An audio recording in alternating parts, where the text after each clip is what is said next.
Mana hurmatli o'quvchilar, sizlarni chalg'itgan savolga keldik. Qaysi belgi to'siqni chapdan aylanib o'tish deb ataladi? Mana belgini kattartirib olamiz, sizlar yaxshi ko'rinish uchun. Bu belgimiz, birinchi belgimiz harakatlanish chapga buyuryapti. Turu 1 3. Bu ogohlantiruvchi belgilarimiz, xavfli burilish chapga. Mana bu belgimiz esa to'siqni chapdan aylanib o'ting deyapti. Turu 2 1. Mana shu belgimiz to'siqni chapdan aylanib o'ting deydi, to'siqlarda ko'proq qo'yiladi. Bu belgimizda chalg'imaylar, bir tomonlama yo'lga chiqish bu chapga. Chapdan bir tomonlama yo'lga chiqish. Bu sariq belgimiz ham chetlab o'tish deyapti. Chapdan chetlab o'tish.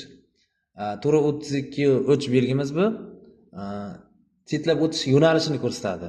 Shunda bizning javobimiz 3 bo'ladi. To'siqni chapdan aylanib o'tdi degan belgi. Mana bu yerdagi 3-belgimiz bo'ladi. Javobimiz ham 3. Keyingi savolni tushuntirib beraman. Ruxsat etilgan harakatlanish yo'nalishini ko'rsating deyapti. Bu yerda strelkalar bo'ylab yo'nalish ko'rsatilgan bizga va yo'nalishga ruxsat berib olyapsizlar. Aslida esa mana bu yerda turu 1 turibdi. Harakatlanish to'g'riga beruvchi belgi.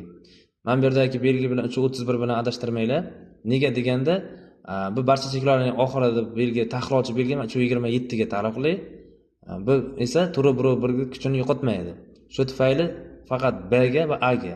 A yo'nalishimiz yondosh hudud, hovlilar ham kirishi mumkin. Shu ikkita yo'nalishga ruxsat beramiz va bizani chalg'ityapti. A bilan B ga. Yana qanaqadir tushunmovchiliklar bo'ladigan bo'lsa, kommentariyaga yozishingiz mumkin.